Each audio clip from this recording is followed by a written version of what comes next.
step by step, an easy way to learn English.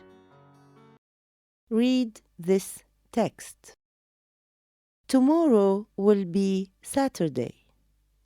The children do not have school. We can go out for dinner.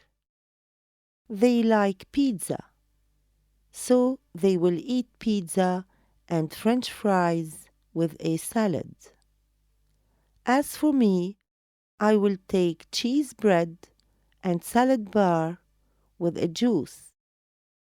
The children like to go out, so they will be happy.